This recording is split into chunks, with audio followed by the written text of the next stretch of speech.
Hi guys, last எபிசோடில் பார்த்தீங்கன்னா ஹீரோவை எப்படியோ எல்லாம் கண்டுபிடிச்சிருவாங்க. கண்டுபிடிச்சிட்டு சீஃப் ஹீரோயின்ட்டு எல்லாம் மாற்றி கழுவிட்டு இருக்காங்க. இப்போதைக்கு என்ன பண்ணுறதுன்ட்டு ஹீரோயினா முறைச்சிக்கிட்டு இருக்கா. அப்புறம் எல்லாரும் கிளம்பிடுறாங்க. கரெக்டாக ஹியூன் இருக்கான்ல, அவன் தான் ஹீரோவை சரி வா நான் கொண்டு போய் விடுறேன் அப்படின்ட்டு ஹீரோயின் கூட போடுவான்னு கூப்பிட்டுருக்க. ஹீரோயின் நான் தனியாக நடந்து போய்க்கிறேன் அப்படின்ட்டு இருக்கா. ஹீரோவை பார்த்தீங்கன்னா நடந்து போகிறேன்னு சொல்ல ஹியூனும் சரின்ட்டு வழி அனுப்பி வச்சிடறான். பட் அவங்க போனோடனே பாவம் அவன் தான் அங்கே இருக்கான். நம்ம ஹீரோயின் போயிட்டுருக்கா, ஹீரோ பின்னாடியே வந்துட்டு இருக்காங்க. அம்மா நீ எதுக்கு அங்கே வந்த அப்படின்னு கேட்க, அதை பற்றி உனக்கு என்ன ஆக்குறங்கிற மாதிரி ஹீரோயின் முறைச்சிட்டு இருக்கா. சரி இப்போ நம்ம எங்கே போகிற, வீட்டுக்கு தானே, நானே கொண்டு போய் விடுறவான்னு ஹீரோ சொல்லிக்கிட்டு இருக்க. ஹீரோயின் பார்த்தீங்கன்னா அதெல்லாம் தேவையில்லைன்ட்டு அவள் ஹீரோவோட ஜிம்முக்கு வந்திருக்கா. இங்கே வந்து என்னடா பண்ணுறான்னு பார்த்துட்டு இருக்க. அவள் பார்த்தீங்கன்னா ரிங்குக்குள்ளே போயிட்டு இந்த பாக்ஸிங் கிளப்லாம் இருக்குல்ல அதெல்லாம் எடுத்து மாட்டிக்கிட்டு, எனக்கு தான் நீ டீச்சிங் சொல்லிக் கொடுக்குறேன்னு சொன்னியே, சொல்லிக் கொடு எப்படி அடிக்கணும்னு இருக்க. ஹீரோ இன்னொரு நாள் சொல்லித்தரேன்னு சொல்லிட்டு இருக்காங்க. ஆனால் ஹீரோயின் பார்த்தீங்கன்னா நான் இப்போவே கற்றுக்கணும், எதுக்கு என்ன அவாய்ட் பண்ணிகிட்டே இருந்தேன்னு கேட்டுட்டு இருக்க.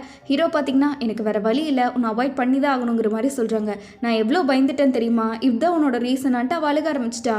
இப்படிலாம் நீ பண்ணனா அவ்வளோதான் பார்த்திக்கோ, நான் நஞ்சமாலுமே அடிக்க ஆரம்பிச்சிருவேன் அப்படின்ட்டு நம்ம ஹீரோயின் அழுதுகிட்டே ஹீரோ கிட்ட சொல்லிட்டு இருக்க. ஹீரோ பார்த்தீங்கன்னா நீ இப்படியே அழுதுட்டு இருந்தனா அப்புறம் நான் கண்ட்ரோல் பண்ண மாட்டேன் அப்படின்ட்டு இருக்க. நம்ம ஹீரோயினும் அப்படியே அழுகிறது நிறுத்திட்டா. ஹீரோ பார்த்தீங்கன்னா கோச்சுக்க மாட்டேன்ல இன்னைக்கு மேல் அப்படின்ட்டு இருக்க. நம்ம ஹீரோயினும் எதுவுமே பேசாம நிற்க. ரெண்டு பேரும் ஜாலியாக அப்படியே கிஸ் பண்ணிக்கிட்டு இருக்காங்க. இவங்களுக்கு ஒரு ரொமான்ஸ் சீன் கொடுத்துட்டு இருக்க. ஜோங் அந்த சைக்கிளோட சைல் வீடு இருக்குல்ல அதை வீட்டுக்குள்ளேயே தான் வச்சுட்டு சுற்றுறான். ஹீரோ பார்த்து வெறுப்பாகணும்ட்டு. சரி இப்போல்லாம் என்ன பண்ண போறீங்கன்னு கேட்டுட்டு இருக்க. டைம் வர வரைக்கும் நான் இந்த மேனேஜ்மெண்ட் எல்லாத்தையும் கோச் கிட்ட விட போறேன்னு சொல்லிட்டு இருக்கான். இங்கே கொரியன் சைனீஸ்லாம் கத்திக்கிட்டு இருக்கா, என்னடா பேசிக்கிட்டு இருக்க நீன்ட்டு. அப்போ கரெக்டாக கோச்சுக்கு ஏதோ கால் வந்துடுன்ட்டு அவன் வெளியே போயிட்டு இருக்க. இங்கே அவன் பிடிச்சி என்னதான் நீ நினச்சிட்டு இருக்க, எதுக்கு தேவையில்லாமல் அவன்கிட்ட கொடுத்துட்டு இருக்க அப்படின்ட்டு கொரியன் சைனீஸ் கத்திட்டு இருக்கான். ஆனால் இவனுக்கெல்லாம் பார்த்தீங்கன்னா ஒரே டால்ஸ் தான், இந்த நம்ம ட்ரக் லார்ட் கண்டுபிடிக்கிறல்ல டேப்லெட்டு, அதே மாதிரி இவன் டேப்லெட் வச்சிருக்கான். இதை நான் டிஸ்ட்ரிபியூட் பண்ணுறதுக்கு எனக்கு ஒரு ஆள் வேணும், அதுக்கு தான் அப்படின்ட்டு இருக்க. சரி அதுக்கு எதுக்கு அவனை போட்டுட்டு இருக்க, நானே எங்கால வச்சு பண்ணி விட்டுறேனே அப்படின்ட்டு இருக்கான். கொஞ்ச நாள் இவன் சரக்கெல்லாம் டிஸ்ட்ரிபியூட் பண்ணும், அது வரைக்கும் மேனேஜ்மெண்ட்டுக்கு ஒரு ஆள் தேவை அப்படின்ட்டு அதுக்கு தான் கோச்சு போட்டிருக்கான். இன்னொரு விஷயம், இதெல்லாம் ட்ரக் லார்டுக்கு தெரியக்கூடாதுன்னு சொல்லிட்டு இருக்க. இங்கே அவள் பார்த்தீங்கன்னா அவளோட பங்குக்கு எல்லாமே மருந்து தயாரிச்சுக்கிட்டு இருக்கா. அங்கே எல்லாத்தையும் முடிச்சுட்டு அவள் வெளியே வரும்போது அந்த ஹேர் கிளிப்பு தான் கண்டுபிடிச்சி ஆவண்டின்ட்டு அவள் வெளியில் பார்த்துட்டு இருக்கா. அப்போ இவள் மயங்கியே விழுந்துடுறா. கரெக்டாக மாஃபியா வந்து பிடிச்சிட்டான். இவங்க ரெண்டு பேத்துக்குள்ள தான் ஆல்ரெடி கொஞ்சம் லவ் மாறி போயிட்டு இருக்கு. அவன் பார்த்தீங்கன்னா சரி நீ இதெல்லாம் முடிச்சதுக்கப்புறம் எங்கே போகிற, எங்க கூட வந்துடுறியான் இருக்க. இவன் உங்கள் அம்மாவுக்கு என்ன பிடிக்குமா அப்படின்ட்டு இருக்கா. கண்டிப்பாக மாஃபியாவை அவ்வளோ க்யூட்டாக சொல்ல, ஆனால் எனக்கு அதிலெல்லாம் இஷ்டம் இல்லை, எனக்கு ரொம்ப டைம் இல்லை, நான் அவளை தேடியே ஆகணும் அப்படின்ட்டு அவள் யாரையோ பற்றி சொல்லிட்டு இருக்கா. அட்லீஸ்ட் அவள் யாருன்னாச்சும் நீ சொல்லலான்ட்டு ஹியூன் கேட்டுட்டு இருக்க. இங்கே ஒரு சின்ன ஃப்ளாஷ்பேக்கில் ஏதோ ஒரு குட்டி பொண்ணு பார்த்தீங்கன்னா இந்த வரைஞ்சு ஒட்டிக்கிட்டு இருக்கா. அப்போ தான் உள்ளே பேசிக்கிட்டு இருக்காங்க. அவங்க அம்மா அப்பா வந்து அக்காவை தான் கொடுக்குறேன்னு நினச்சிட்டு இருக்காங்க. ஆனால் அவங்க தங்கச்சியை தான் கேட்குறாங்க. தங்கச்சியை கொடுக்க முடியாது, அக்காவை தான் வேணும்ட்டு எல்லாம் கேட்டுட்டு இருக்காங்கன்னு சொல்லிட்டு இருக்க. இங்கே அக்கா பார்த்தீங்கன்னா போய் தங்கச்சியை மாற்றி விட்டுறா. அதாவது ஏதோ இடத்துக்கு தத்து போகணும் போல. இந்த மாதிரி நீ போ, நான் எப்படியாச்சும் கண்டுபிடிக்கிறேன் அக்கா சொல்ல, தங்கச்சியும் கிளிப்பை மாட்டி விட்டு என்னை எப்படியாச்சும் வந்து கண்டுபிடிச்சிடும் தங்கச்சியும் நம்பிக்கையாக சொல்லிக்கிட்டு இருக்கா. அக்காவை நீ போ நான் பார்த்துக்கிறேன்ட்டு அவள் போக வேண்டிய இடத்துல தங்கச்சி அமுச்சு விட்டுறா. அங்கே தங்கச்சி பார்த்தீங்கன்னா அப்பாவையாக போயிட்டு இருக்கால, அந்த தங்கச்சி வேற யாருமே இல்லை, ட்ரக் லார்டு தான்.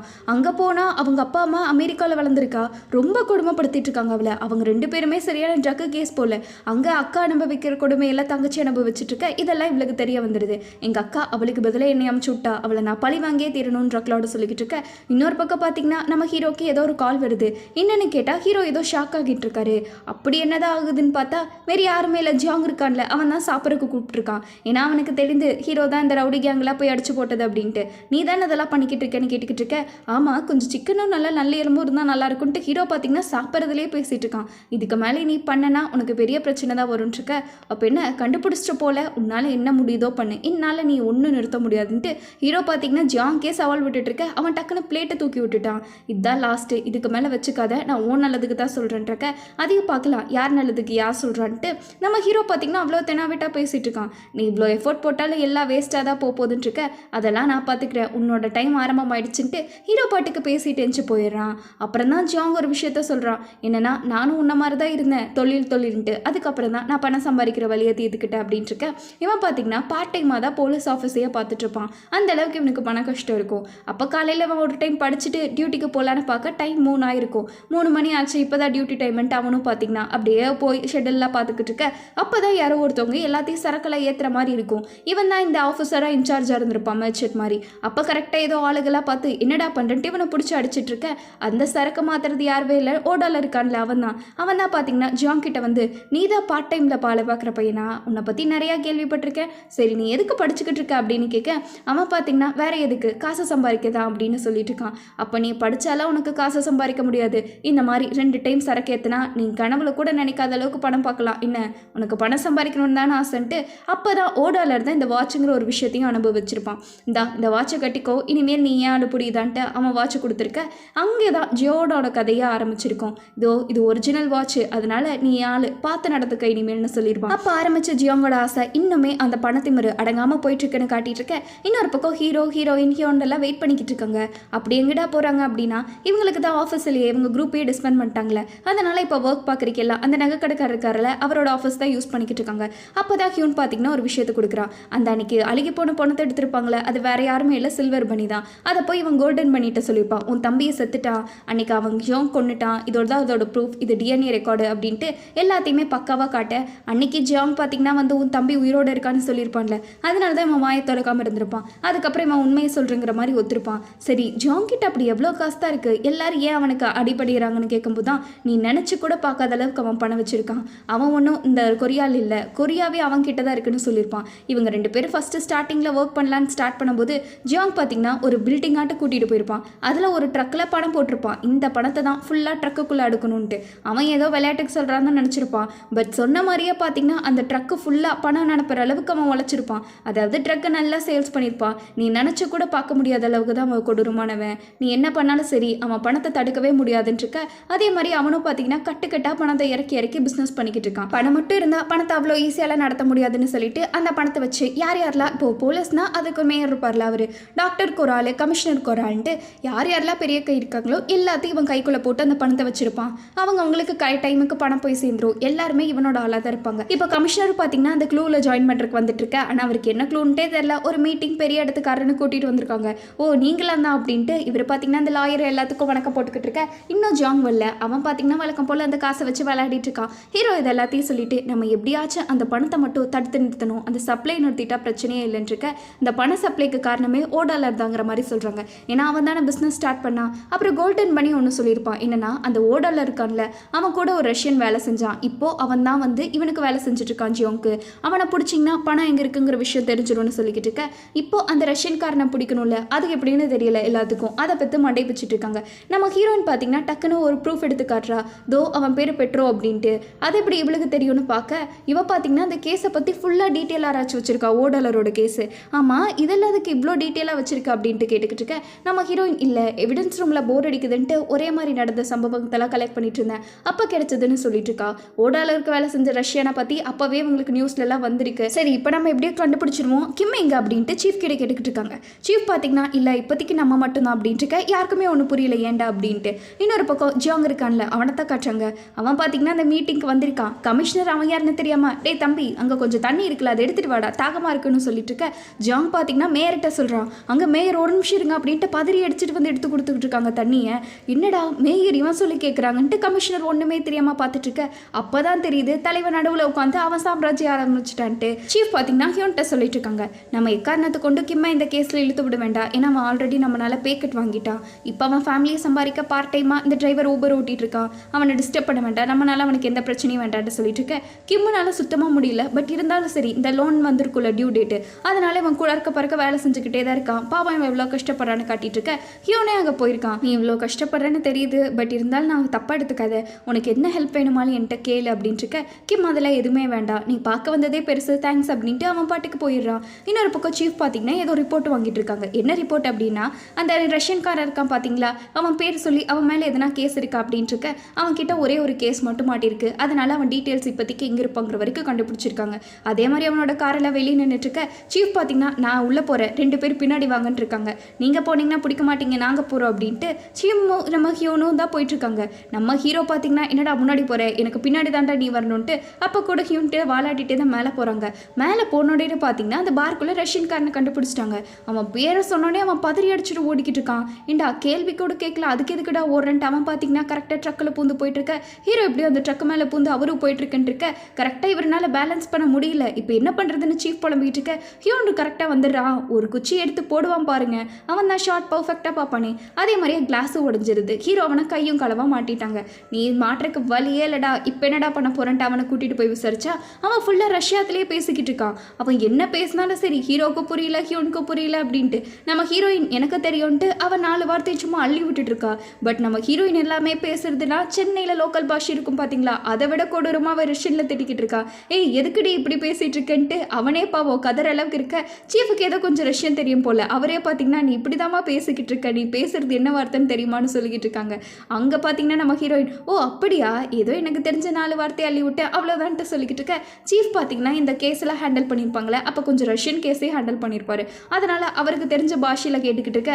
அவன் பார்த்தீங்கன்னா கடகடன்னு பேசிக்கிட்டு இருக்கான். இல்லை இவன் ஃபாஸ்ட்டாக பேசுகிறான், என்னால் முடியல, பேசாமல் டிரான்ஸ்லேட்டர் வச்சிடலாமான்ட்டு சீஃப் புலம்பிட்டு இருக்க. அவன் பார்த்தீங்கன்னா நீங்களே என்ன லூசுக்கலாம் அப்படின்ட்டு ரஷ்யனில் பேசிக்கிட்டு இருக்கான். சீஃப் இவன் நம்மளை லூசுன்னு சொல்கிறான்டான்ட்டு பேசிக்கிட்டு இருக்க. கரெக்டாக ஹீரோ பார்த்தீங்கன்னா அவன் ஃபோன் இருக்குல்ல, நீ கிளம்புடா அப்படின்ட்டு ஃபோன் எடுத்து வச்சிடுறாங்க. இப்போ பாரு இது என்ன பண்ண போகிற அப்படின்ட்டு ஹீரோ பார்த்தீங்கன்னா அவசரத்தில் ஃபோன் எடுத்து கீழே போட, ஐயோ இதுக்கு நான் ஒன்றா இஎம்ஐ கூட பே பண்ணலன்ட்டு அவன் கொரியனில் பேச ஆரம்பிக்கிறான். அப்புறம் தான் மெசேஜை பார்க்குறாங்க, மெசேஜ் கூட கொரியனில் பண்ணியிருக்கான். இப்போ அவனுக்கு வேறு வழியே இல்லை, கொரியன் தெரியும்னு கண்டுபிடிச்சிட்டாங்க. அடுத்து இப்போ நீ உண்மையை சொல்ல போறியா இல்லையா அப்படின்ட்டு எல்லாம் பேசிக்கிட்டு இருக்க. அவன் பார்த்தீங்கன்னா எனக்கும் இதுக்கும் சம்மந்தமே இல்லை, நான் ஏன் உங்ககிட்ட போய் சொல்லணுங்கிற மாதிரி சொல்லிக்கிட்டு இருக்கான். எந்த உண்மை கேட்டாலும் சரி அவன் வாயிலேருந்து வர்ற மாதிரி தெரியல. உடனே ஹியூன் பார்த்தீங்கன்னா இவன் ஒச்சு பேச்சு பேசிகிட்டு இருக்க. ஹீரோ கை வைக்க போக சண்டை தான் வரும் அப்படின்ட்டு நீ கிளம்பு, உன் மேலே எந்த தப்பும் இல்லை, நீ போ அப்படின்ட்டு கழட்டி விட்டுறான். இதுக்காடா இவ்வளோ கஷ்டப்பட்டு பிடிச்சோன்னு ஹீரோலாம் பேசிகிட்டு இருக்க. விடு அவன் போகட்டும், போனால் மட்டும் இப்போ அவனுக்கெல்லாம் என்ன சும்மாவா விட போகிறானுங்க, இவன் உண்மை சொல்லியிருப்பான் தானே, கண்டிப்பாக அவனை துரத்துவாங்க. இப்போ நீ உண்மையை சொல்லிட்டா உன் உயிருக்கு ஆபத்து இல்லை, இல்லைனா நீ அவங்க கிட்ட மாட்டிப்ப. நீயே நல்லா யோசிச்சு கொண்டு எல்லாம் சுற்றி பிளாக்மெயில் பண்ண. அவனுக்கும் அதான் தோணுது. ஏன்னா அவன் வெளியே போய் உண்மையை சொல்லலைன்னு சொன்னாலும் எவனும் நம்ப போகிறதில்ல, உண்மையை சொல்லிட்டா கூட இவன் உயிருக்கு ஏதோ உத்தரவாதம் இருக்குங்கிற மாதிரி சொல்லிடுறாங்க. வேற வழியில் இப்போ நீ சொல்ல போறியா சாவ போறியான்ட்டு எல்லாம் கேட்டுக்கிட்டு இருக்க. அவன் பார்த்தீங்கன்னா கொஞ்சம் கன்வின்ஸ் ஆகிட்டான். இந்த மாதிரி ஜாங் எங்கெங்கெல்லாம் பணம் வச்சிருப்பானோ, அந்த ட்ரக் எங்கெங்கெல்லாம் இருக்குமோ எல்லாத்தையும் மார்க் பண்ணி கொடுத்துட்ருக்கான். இதெல்லாம் உண்மையா அப்படின்னு ஹீரோயின் கேட்டுக்கிட்டு இருக்க. கண்டிப்பாக அவனுக்கு வேறு ஆப்ஷனே இல்லை, உண்மையை சொல்லி தான் ஆகணுன்ட்டு இருக்க எல்லா அட்ரஸையும் வாங்கிடுறாங்க. இனிமேல் ரைட்டு ரவுண்டு போனால் வேலை முடிஞ்சு, பணத்தை இப்படியே அடிச்சுட்டு போகிறோம், அவனை உள்ளே தூக்கி போகிறோன்ட்டு ஹீரோ வெறியோடு நின்றுட்டுருக்க. அதே மாதிரியே பார்த்தீங்கன்னா ரெஸ்டாரண்ட்டு போய் எல்லாம் சாப்பிட்ருக்காங்க. ஏன்னா இனிமேல் நம்ம வேலை செய்ய போகிறோம், நம்ம பிளான் எக்ஸிக்யூட் பண்ண போகிறோம், அதனால் சாப்பிட்றதுக்கு நேரம் இருக்காதுன்ட்டு அதே மாதிரி அவன் கொடுத்துருப்பான்ல அந்த இடத்துக்கெல்லாம் போய் பார்க்குறாங்க. அவன் எங்கெங்கெல்லாம் சொல்கிறானோ எல்லா படத்துக்கு போய் பார்த்துட்டு இருக்க. நம்ம ஹீரோ பார்த்தீங்கன்னா சைடில் 2-3 ஃபோட்டோ எடுத்து ஜாங்க்கு அனுப்பிச்சிட்டு இருக்காங்க. இன்னொரு பக்கம் எல்லாம் சைட் பை சைட் நடத்திட்டு இருக்க. ட்ரக் லேடி இருக்கால, அவளோட அசைன்மெண்ட் எல்லாமே முடிச்சிட்டா, மருந்து அவன் எவ்வளோ டீல் போட்டானோ எல்லாத்தையும் தயாரிச்சிட்டா. இப்போ தான் அவளுக்கு நிம்மதியாக இருக்குன்னு சொல்லிட்டு இருக்க. இங்கே சீஃபுக்கும் சரி ஹீரோக்கும் சரி தூக்கம் இல்லை. அப்போ கூட ஹீரோ பார்த்தீங்கன்னா ஃபோட்டோ எடுத்து டெய்லி அப்டேட் பண்ணிகிட்டே இருக்காங்க. என்ன பண்ணிக்கிட்டு இருக்க, சாப்பிட்டியா, இப்போ எங்கே இருக்கு அப்படின்ட்டு ஜாங்க்கு. அவன் டேட் வந்திருப்பான் போல அந்த பொண்ணு கூட. கரெக்டாக அவன் ஃபோன் பார்க்குறான், பார்த்துட்டு இவன் ஃபோட்டோ அடிச்சிட்டு இருக்க. இவனுக்கு வேறு வேலை இல்லையாங்கிற மாதிரி டக்குன்ட்டு ஃபோட்டோவை கமுத்தி வச்சிடறான். அதுக்கப்புறம் நம்ம ஹீரோ பார்த்தீங்கன்னா அடுத்த புதிய இடத்துக்கு கண்டுபிடிச்சிடுறாங்க. அதே மாதிரி ரைடு முடிச்சிட்டாங்க. நம்ம ஹீரோ மறுபடியும் ஃபோட்டோ எடுத்துட்டு ஜியாங்க இதெல்லாம் அவன் கண்டுபிடிக்க கூடாதுன்னு நிரப்பிட்டு இருக்க. ஜியாங்கு பார்க்குறான். பட் அவனோட ஃபேக்ட்ரியில் பார்த்தீங்கன்னா ட்ரக்லாடோட கேண்டி இருக்குல்ல, அதே மாதிரியே கேண்டீஸ்லாம் ப்ரொடியூஸ் ஆகிட்டு இருக்கு. இவன் ஏதோ ஃப்ராட் பண்ண வந்தான்னு நினைக்கிறேன். இன்னொரு பக்கம் கியூன் பார்த்தீங்கன்னா போதுண்டா செல்ஃபி எடுத்தது போலாமா அப்படின்ட்டு இருக்க. ஹீரோ பார்த்தீங்கன்னா அடுத்த சன்சைட்டை பார்த்துக்கிட்டு இருக்காங்க. சரி வா கிளம்பலான்ட்டு கிளம்பும்போது இரு வந்துட்டு ஒரு ஃபோட்டோ எடுக்கலன்னா எப்படின்ட்டு ஹீரோ தான் பார்த்தீங்கன்னா கியூனை கம்பல் பண்ணி சிரிக்க வச்சு ஒரு ஃபோட்டோ வாங்கிக்கிறாங்க. அடுத்து நம்ம கிம் இருக்கார்ல, அவர் வழக்கம் போல் இந்த லோன் வாங்குற இடத்துக்கு போய் பார்த்துக்கிட்டு இருக்காங்க. அவங்க பார்த்தீங்கன்னா லோன் கொடுக்க முடியாதுங்கிற மாதிரி சொல்லிடுறாங்க.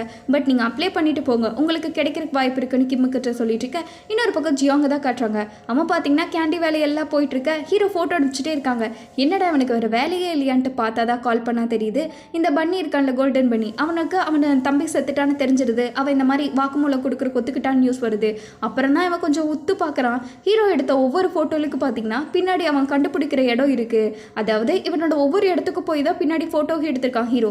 அதை இவன் கண்டுபிடிச்சிட்டு லாஸ்ட்டாக எங்கே எடுத்தான்னு பார்த்துக்கிட்டு இருக்க. அது பார்த்தீங்கன்னா ஒரு ட்ரக்கு இருக்குது, அதில் பார்த்தீங்கன்னா இந்த மாதிரி கண்டுபிடிச்சிட்டுன்னு போட்டிருக்கான். இவன் உடனே பதறி அடிச்சுட்டு போய் அந்த இடத்த பாருங்க. பார்த்தா தான் தெரியுது அந்த ஃபோட்டோவில் இருக்கிறது இந்த ட்ரக்கு ஒன்று அப்படின்ட்டு. இவன் பயந்துட்டு ஓப்பன் பண்ணுவான். இவன் பணம் எல்லாமே நாமம் போட்ட தருணம் மாதிரி அங்கே எம்டியாக இருக்குது. அவன் ஒரு இது கூட இல்லை. அவன் பார்த்தீங்கன்னா கதறி கதறி நம்ம ஹீரோவை நினச்சி வெறியாய் அழுதுட்டு இருக்க. இவன் அழுகிறது மேலே எல்லாம் நின்று பார்த்துக்கிட்டு இருக்க அப்படின்ட்டு அதோட இந்த எபிசோட் முடிக்கிறாங்க. இதெல்லாமே நியூஸ்லாம் வருது. பணம் எப்படியோ டிஸ்கவர்லாம் பண்ணிட்டாங்க. சீஃப் ஒரு பக்கம் குஷியாக இருக்க, எல்லாரும் ஒரு பக்கம் குஷியாக இருக்குன்ட்டு. ஆனால் என்னதான் இருந்தாலும் ட்ராமா இதோட முடியாது இல்லைங்களா? அடுத்த பிரச்சனைகள் காத்துக்கிட்டு இருக்குங்கிற மாதிரி இந்த எபிசோட சந்தோஷமாக முடிக்கிறாங்க. கண்டிப்பாக இந்த எபிசோட் உங்களுக்கு பிடிச்சிருக்குன்னு நினைக்கிறேன். அடுத்த எபிசோடு பாருங்க கைஸ், அப்படியே கதையவே திருப்பி விட்டுருப்பான். ஏன்னா இப்போ நம்ம ஃபைனலை நோக்கி போயிட்டுருக்கோம். ஸோ அதனால ஒவ்வொரு 4 எபிசோடு வந்தாலும் அப்படியே நச்சுன்னு கொடுத்துருப்பான். பார்க்க மறக்காமல் சப்ஸ்கிரைப் பண்ணிக்கோங்க. வீடியோ பிடிச்சிருக்கா இல்லையா அப்படின்னு மறக்காமல் கமெண்ட்டில் சொல்லிட்டு போங்க. அடுத்து வீடியோக்கு வெயிட் பண்ணுறீங்கன்னா அதையே சொல்லிட்டு போங்க. சூப்பர் எபிசோடில் மீட் பண்ணுவோம். அது வரைக்கும் பாய் ஸ்வீட்டீஸ்.